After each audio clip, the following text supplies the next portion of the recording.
Astaghfirullah Rabbal baraya. Astaghfirullah minal khataya. Rabbi zidni ilman nafi'an wa waffiqni amalan shalihan. Alhamdulillah. Bismillahirrahmanirrahim. Assalamualaikum warahmatullahi taala wabarakatuh. Waalaikumsalam warahmatullahi wabarakatuh. Alhamdulillahirabbil alamin. Nahmaduhu wa nasta'inu wa nastaghfiruh wa na'udzu billahi min shururi anfusina wa min sayyiati a'malina. May yahdihillahu fala mudilla lahu wa may yudlil fala hadiya lahu. Rabbi shrah li sadri wa yassir li amri wahlul 'uqdatam min lisani yafqahu qawli. Bapak Ibu hadir sekalian jamaah sholat subuh di Masjid Jami Al-Istiqlal yang dirahmati Allah. Tanpa terasa kita sekarang sudah berada di penghujung tahun 2023, yang berarti pertemuan berikutnya akan dilaksanakan tahun depan, tahun 2024, tahun Ajeng.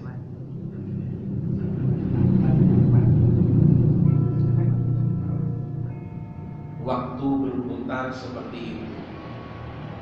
Allah memerintahkan wal tanzur nafsum ma qaddamat lighadin. Kita diperintahkan untuk senantiasa memperhatikan apa yang telah lalu sebagai barometer, sebagai ukuran untuk melangkah bagaimana di tahun berikutnya. Karena itu maka sesungguhnya kehadiran tahun baru itu adalah momentum untuk evaluasi bagaimana perjalanan hidup kita kemarin selama 1 tahun. Masuk tahun baru, maka kita mengevaluasi untuk menyiapkan diri menjalani kehidupan di tahun yang akan berikutnya yang akan dijalani. Durasi waktunya sama, sehari semalam sama-sama 24 jam. 1 tahun sama-sama 12 bulan.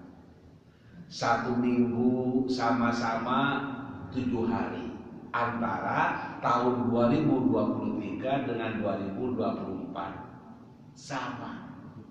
Apanya yang perlu dievaluasi? Waktu yang ada itu, yang sama itu kita isi buat apa? Di dalamnya kita isi ada tidur, ada makan, ada ibadah, ada gelencer, ada cari uang, dan lain sebagainya. Monggo kita mikir-mikir lebih banyak mana waktu yang digunakan sebelum ini antara dipakai sholat dengan dipakai selain sholat, dipakai beribadah kepada Allah dengan dipakai kepada acara lainnya, dipakai silaturahim ke orang tua atau dipakai hanya ada di rumah saja. Kita ukur, kita bandingkan. Kalau ternyata banyak lebih digunakan kepada kebaikan, waktunya monggo kita syukuri. Berarti apa? Kita termasuk orang-orang yang beruntung. Mudah-mudahan di tahun berikutnya bisa semakin meningkatkan waktunya untuk dimanfaatkan pada kegiatan ketaatan kepada Allah.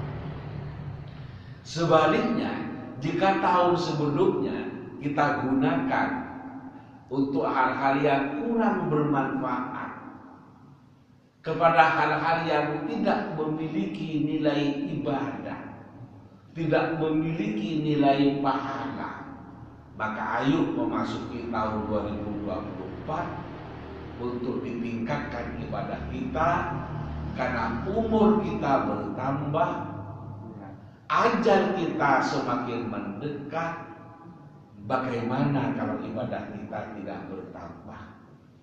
Sementara sisa waktu yang ada, umur kita sisanya tentu semakin berkurang. Nah, inilah yang saya sebutkan dengan momentum evaluasi untuk kita menyadari bagaimana kita memasuki tahun baru, tahun berikutnya, agar kita mengisi dengan kegiatan-kegiatan yang bermanfaat, terutama mencari bekal, mencari sangu untuk menuju kehadiratnya, karena semakin bertambah tahunnya, semakin bertambah umur kita, semakin mendekati pada kematian. Kan mudah-mudahan ini bisa membangun kesadaran kita untuk terus berlomba-lomba berbuat kebaikan seperti yang diperintahkan oleh Allah, fastabiqul khairat. Berlomba-lomba kamu sekalian, katanya Allah, al khairat, kepada kebaikan. Mumpung masih dikaruniai umur, mumpung masih dikaruniai sehat, mumpung masih mampu melampahkan masjid. Ada saatnya kita tidak mampu berjalan ke masjid, ada saatnya kita sudah tidak mampu untuk bersilaturahim. Mumpung masih mampu silaturahim, monggo gunakan waktunya. Yang anak datang silaturahim ke orang tua, sekedar sambil lihat kesehatan orang tua. Ya jangan dilihat tok pulang di Pariotro, dilihat tok sehat Pak, ya anakmu lihat Pak, lihat tok. Wis tak tungak lho Pak, iya nak boleh bagi tungak, tapi ini orang dia tungak, no kayak duit nah. Kan dari bapak. Oke, nonton nggih? Monggo kita lanjutkan kaji kita. Bismillahirrahmanirrahim. Babul wasiyati bin nisa'i. Bab wasiat, wasiat artinya memperingati, memberikan nasihat. Wasiat itu kan memberikan nasihat, memperingati.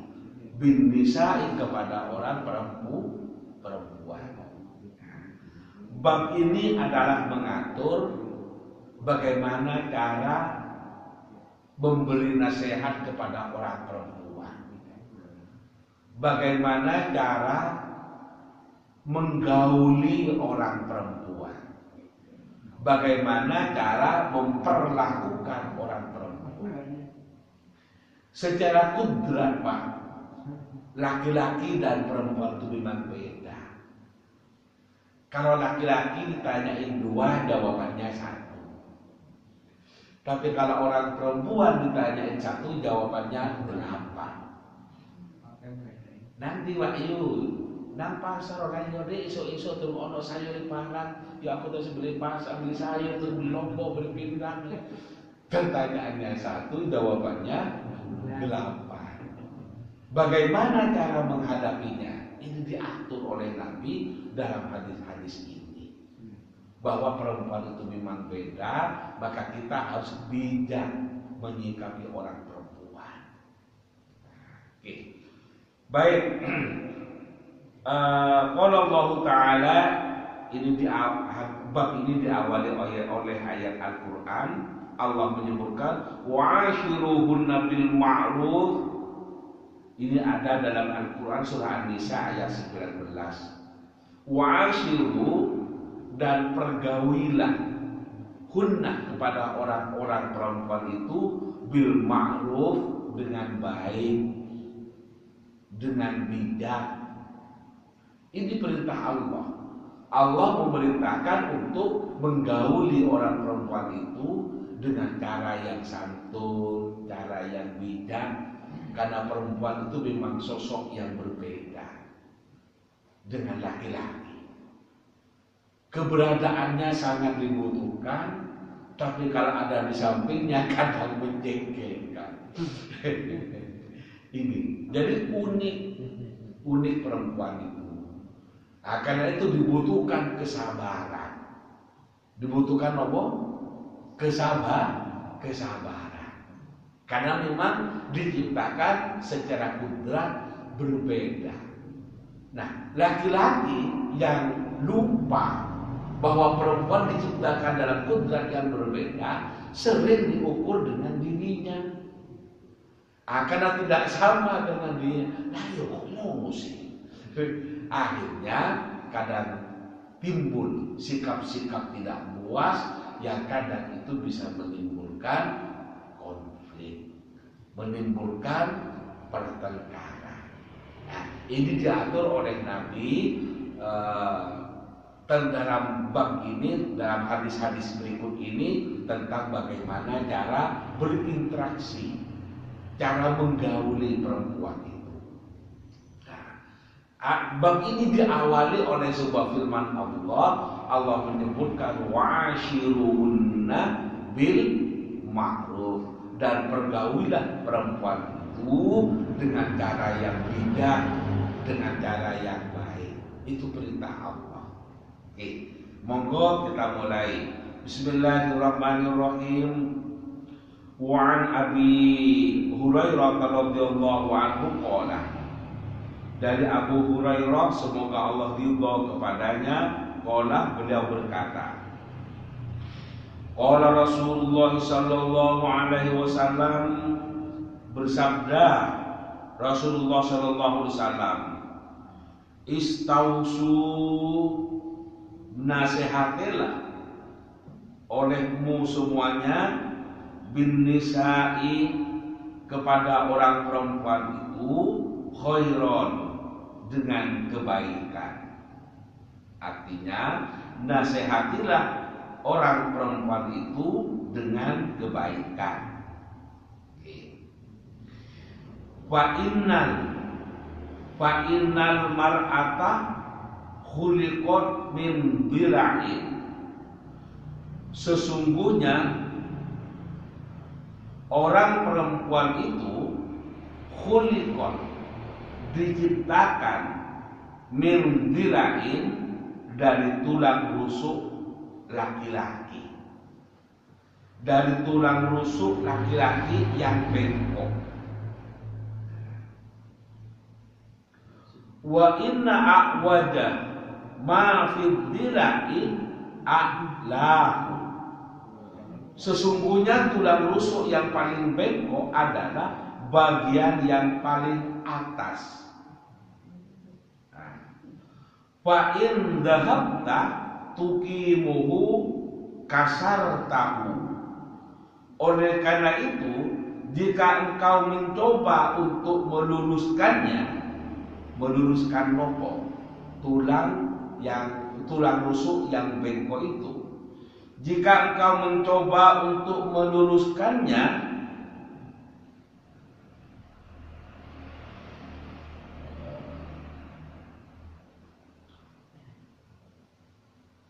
wa in dhahabta tuqimuhu kasartahu, maka jika engkau mencoba untuk meluruskannya, wa in taraktahu lam yazal a'waja, engkau akan mematahkannya, dan jika engkau membiarkannya, maka ia akan tetap bengkok selamanya. Fastausu bin nisa'i, oleh karena itu maka berwasiatlah tentang kebaikan pada kaum wanita itu. Muttafaqun alaih, hadis ini sahih. Muttafaq itu artinya sepakat. Sepakat Imam Bukhari dan Imam Muslim akan kesahihan hadis ini, atau ya muttafaqun alaih. Kemudian dalam lanjutan hadis ini redaksinya ada perbedaan, tetapi maksudnya adalah sama. Nah, coba saya bacakan lanjutannya. Wa fi riwayatin fi sahihaini, dan dalam riwayat yang lain, yakni dalam kitab Sahih Bukhari Muslim, nah, di situ disebutkan kalimatnya dia agak berbeda, yakni al-mar'atu, adapun orang perempuan itu kabdirai in aqamtaha kasartaha, seperti tulang rusuk, jika engkau meluruskannya maka engkau akan mematahkannya. Wa iris tamta'ta biha tamta'ta biha wa fiha iwajun, dan jika engkau bersenang-senang dengannya, yakni engkau pun dapat bersenang-senang, dan jika engkau sedang kepada wanita itu untuk meluruskannya, maka tentu ada bahayanya. Kalimatnya berbeda, tetapi maksudnya adalah sama. Saya beri kesimpulan dulu tentang hadis ini, bahwa Rasulullah bersabda bahwa sesungguhnya orang perempuan itu, katanya Rasulullah, diciptakan dari tulang rusuk laki-laki. Tulang rusuk paling atas yang bengkok. Tulang rusuk itu kalau diluruskan itu akan rawan untuk menjadi patah, tetapi kalau dibiarkan akan tetap menjadi bengkok. Bahasa ini menurut saya adalah bahasa simbolik, bahasa kiasan, yang maksudnya adalah perempuan itu memiliki kecenderungan yang kadang bengkok, kalau diluruskan bisa berakibat kepada patah, artinya bisa berakibat pada perceraian. Keinginannya itu kadang berbeda dengan laki-laki, kadang bertentangan, minta ini, minta itu. Ketika diingatkan, malah kadang melawan. Ini yang dimaksud bahwa kalau diluruskan itu adalah bisa patah. Patah ini adalah bahasa lain, bisa mengarah kepada perceraian. Tetapi perempuan kalau dibiarkan bisa juga berakibat pada kondisi bengkok, artinya berjalan pada kesalahan, berada dalam ketidakbenaran. Nah, dengan demikian maka maksudnya adalah kita harus berhati-hati dalam menggauli perempuan itu. Dalam arti kita tidak boleh membiarkan bengkoknya orang perempuan, artinya tetap harus diluruskan. Tetapi dalam proses meluruskannya itu harus hati-hati karena bisa patah, yakni kalau meluruskan dengan cara-cara kekerasan yang bisa berakibat pertengkaran, maka ujung-ujungnya bisa menimbulkan perceraian. Karena itu maka gauli perempuan itu dengan yang sejuk, dengan yang santun, dengan yang ramah, karena karakter perempuan memang demikian. Ini kata Nabi. Para hadirin, para jamaah yang dirahmati Allah, apa maksudnya daripada hadis ini? Kalau saya menyimpulkan seperti ini, yang pertama, seorang suami itu wajib menggauli istrinya itu dengan cara-cara yang baik, cara-cara yang bijak. Kerangka berpikirnya, cara berpikirnya perempuan itu berbeda dengan cara laki-laki. Sering dikatakan laki-laki itu lebih rasional dan perempuan itu lebih emosional. Paham nggih? Laki-laki lebih rasional, perempuan lebih emosional. Nah, sebagai pihak yang lebih rasional, di sini lebih dibutuhkan kedewasaan dari laki-laki bagaimana mendekati perempuan. Itu. Nah, karena itu kalau perempuan marah, jangan dilawan marah. Jangan juga diimbangi dengan sikap marah. Coba perempuan marah, jangan tanggati. Zaman kurang tadi belanjanya, iya langsung dipanggil sing mirah-mirah itu kan sekali, langsung hilang mirah marah. Ini tuh, itu cara mendekati perempuan. Ada kalanya dengan pendekatan buah, ada kalanya dengan pendekatan pujian. Ya Allah, sama aja ayu nih, saya waduh langsung terkilir-kilir sambil kaca sambil kopi tak masih. Tawaran langsung kopi karena sudah dipuja. Itu bisa mengambil hati perempuan. Jadi itu cara anjuran dari Rasulullah dalam hadis ini untuk kita bisa cerdas mengauli perempuan. Maksudnya ambillah cara-cara yang bijak bagaimana mendekati orang perempuan. Itu. Nah, perempuan yang lebih emosional itu memang karakternya, kudratnya demikian. Laki-laki yang lebih rasional itu kudratnya memang demikian. Karena itu maka laki-laki itu diciptakan oleh Allah sebagai pengayom, sebagai pelindung. Ar-rijalu qawwamuna 'alan nisa. Laki-laki itu sebagai pengayom bagi perempuan, sebagai pemimpin bagi perempuan. Dalam rumah tangga itu apapun kondisinya, ya laki-laki harus diposisikan sebagai pemimpinnya. Karena memang Allah mengatur seperti itu. Kalau dalam rumah tangga yang mengatur sudah perempuan, itu sudah alamat kehancuran dari rumah tangga itu.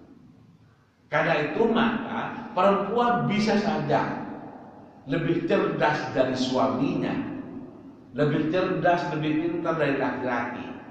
Tetapi Allah tetap menciptakan pemimpin rumah tangga adalah suami. Karena itu kalau istri lebih cerdas, silakan berikan masukan-masukan yang baik kepada suami tanpa harus mengatur suami. Karena memang dalam rumah tangga itu adalah pemimpin suami, maka sangat mungkin kalau istri yang mengatur ada ketersinggungan dari suami kepada istri. Bagaimana kalau suaminya tidak cerdas? Ya beri masukan-masukan atau pikiran-pikiran yang baik oleh istri, karena istri ternyata lebih cerdas misalnya. Tetapi tetap memposisikan suami sebagai pemimpin. Karena agama kita mengatur demikian, ar-rijalu qawwamuna 'alan nisa. Laki-laki itu sebagai pemimpin bagi perempuan. Wah, pertanyaan lanjutannya adalah kenapa kok oleh Allah laki-laki itu dijadikan pemimpin? Allah menyebutkan dalam lanjutan ayat itu bima faddalallahu ba'dahum 'ala ba'din. Karena Allah itu memberikan kelebihan kepada laki-laki itu dibanding kepada orang perempuan. Salah satu kelebihannya itu tadi, yakni laki-laki lebih rasional, perempuan lebih emosi, lebih emosional. Itu. Kemudian bima faddalallahu ba'dahum 'ala ba'din wa bima anfaqu min amwalihim. Karena laki-laki itu adalah memberikan nafkah kepada perempuan. Sekarang muncul pertanyaan, bagaimana kalau laki-laki tidak mengambil peran sebagaimana peran yang semestinya? Artinya lebih rasional, memberikan nafkah. Ternyata tidak lebih rasional, tidak memberikan nafkah, ya hilang otoritas kepemimpinannya. Tetapi demikian, saya katakan tadi, karena Allah membentuk atau menciptakan manusia laki-laki itu sebagai pemimpin, ayo tetap kita posisikan sebagai pemimpin. Itu suami dan istri. Orang tua dan anak kadang gitu, Pak. Orang tua itu adalah sosok yang harus dimuliakan. Tetapi dalam perkembangan ilmu pengetahuan, dengan perkembangan pendidikan, sangat mungkin anak bisa lebih pintar dari orang tua. Tetapi walaupun anak lebih pintar dari orang tua, maka dolim anak itu kalau anak itu mengatur orang tua. Tetap posisinya orang tua harus dituakan dan diposisikan sebagai pihak yang dimuliakan. Kok memang aturan agama seperti itu? Kita bisa membayangkan kalau orang tua sudah diposisikan sebagai pihak yang lemah, tidak dimuliakan, apalagi dilecehkan, apa jadinya rumah tangga? Dan itu adalah dosa besar. Sekarang itu kadang sering terjadi seperti filsafatnya Kartes. Paham Kartes, Pak? Kartes itu yang tua ada di mana, Pak? Di bawah. Yang muda ada di atas. Itu jangan niru Kartes. Kalau anak petuwe ngatur orang tua, itu namanya anak Kartes. Nah, kita jangan jadi anak Kartes. Terus Kartes. Yang muda-muda ada di atas ngatur orang tua. Dianggap yang tua di bawah sudah waktunya jatuh.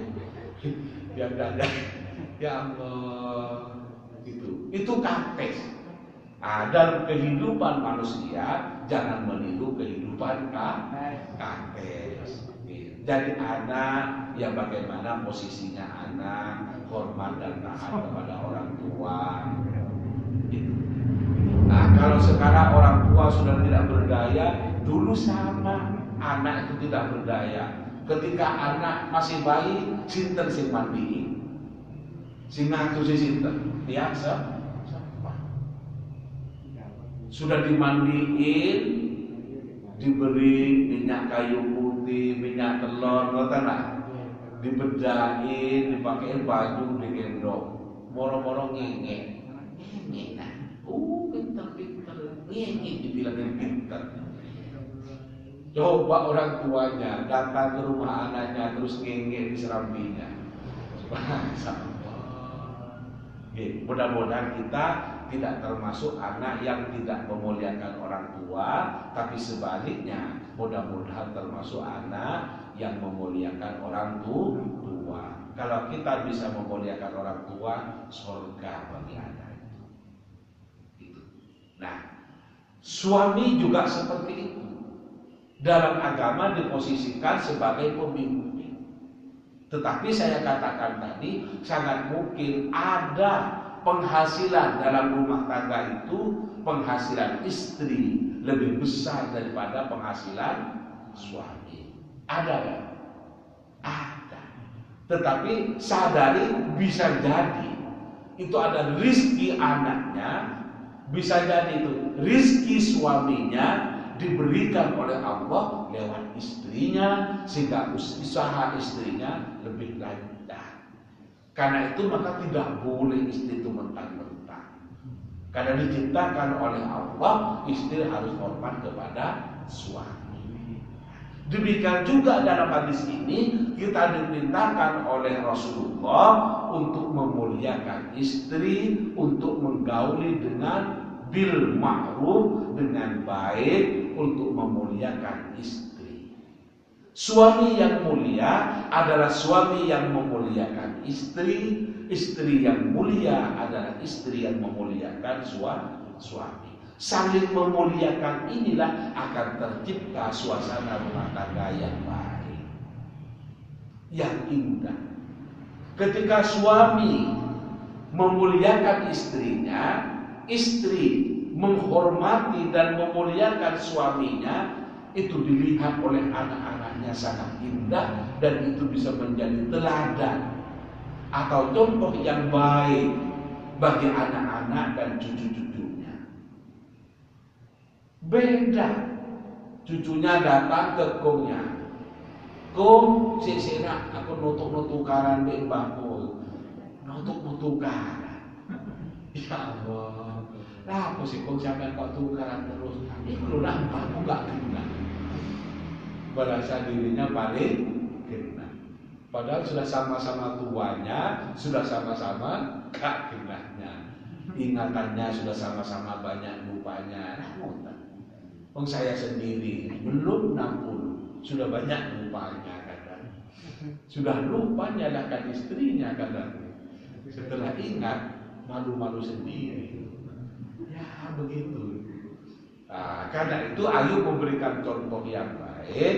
Anaknya datang, cucunya datang, ayo kakeknya, neneknya yang rukun, biar menjadi inspirasi yang baik. Bahwa dulu ketika kakek saya masih hidup, ya Allah, sangat apik dan mubah. Itu yang saya katakan beberapa pertemuan yang lalu, bahwa hidup itu adalah membuat cerita, dan setelah mati itu akan menjadi cerita. Karena itu mumpung kita masih hidup, ayo buat cerita yang baik. Cerita yang baik itu dengan perbuatan-perbuatan yang baik. Kita kumpul dengan anak, kita kumpul dengan cucu melihat kita akan melihat perbuatan-perbuatan yang baik. Ya Allah, ada adzan, mbahnya langsung ambil mukena, ambil wudu, menuju ke masjid. Ini kan memberikan contoh yang baik. Kakeknya juga seperti itu, sudah qiraat, ambil wudu, ambil songkok, sarungan, menuju ke masjid, kelihatan ganteng mbahnya. Lama-lama cucunya ikut bah. Iya, tapi ojo gendong nah. Berapa bah? Lutut punah. Aduh. Biyen yo gak ngene nah, iki biyen yo di ono Arema yo utek kono. Saya ingin delok Arema nah. Berkuduk karo omah wis gak karu-karuan gitu. Ngaten nggih, memberi contoh yang baik. Bapak Ibu hadirin sekalian yang dirahmati Allah. Kemudian yang kedua, kalau tadi adalah agar suami menggauli istrinya dengan cara yang baik. Yang kedua adalah senantiasa memaafkan dan memberi kemudahan kepada istri. Suami senantiasa memaafkan atas kesalahan istri kalaupun pernah berbuat salah, dan senantiasa memberikan kemudahan, bukan mempersulit. Itu yang kedua. Kemudian yang ketiga adalah menghadapi orang perempuan yang saya sebut tadi, karakternya memang berbeda, kudratnya memang berbeda, harus dihadapi dengan penuh kesabaran.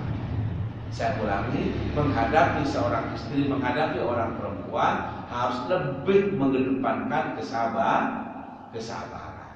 Sabar ini memang mudah diucapkan, tapi tidak mudah diamalkan. Kalau piyambak kadang sering kehilangan kesabaran, kadang merasa perbuatan istri, perilaku istri, kadang merasa tidak masuk akal, sehingga hilang kesabaran.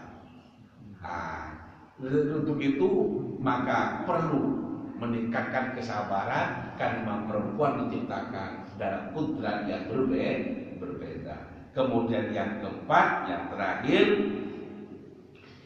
jika melihat kesalahan istri, maka lihat juga kebaikan istri. Paham nih? Jika melihat kekurangan istri, maka lihat juga kesolehan istri. Jangan hanya lihat salahnya tanpa memperhatikan benarnya. Masak dari pagi sampai selesai jam 9. Kemudian sayurnya agak keasinan. Nasinya beres, ikannya beres, kopinya beres. Hanya satu itu yang salah, sayurnya keasinan. Nah, sayur yang salah kemudian menghilangkan jasa lainnya. Ini kan tidak bijak. Karena itu kalau melihat salahnya, lihat juga benarnya. Dengan demikian maka kita akan bijak memperlakukan istri atau orang perempuan. Laki-laki yang dilebihkan oleh Allah dengan akal rasionalnya lebih logis, lebih rasional, maka sinilah kita dituntut untuk lebih bersikap bijak dan bersikap arif dalam berinteraksi dengan istri atau dengan orang perempuan. Mudah-mudahan ini bisa menjadi kesadaran kita bersama, bisa menambah kebaikan kita dan menambah keharmonisan kita dalam berumah tangga, sehingga keluarga kita bisa menjadi keluarga yang sakinah, mawaddah warahmah, dan keluarga kita bisa dicontoh dan diteladani oleh anak dan cucu-cucu kita. Amin, Allahumma amin. Monggo bersama-sama kita akhiri majelis ini dengan membaca doa kafaratul majelis. Bismillahirrahmanirrahim. Subhanakallahumma wa bihamdika asyhadu an la ilaha illa anta astaghfiruka wa atubu ilaik. Makatan kaksa kepala aturakan, mohon maaf dari segala kekurangan. Hadallahu wa mu'in ila suratul mustaqim. Assalamualaikum warahmatullahi taala wabarakatuh. Waalaikumsalam warahmatullahi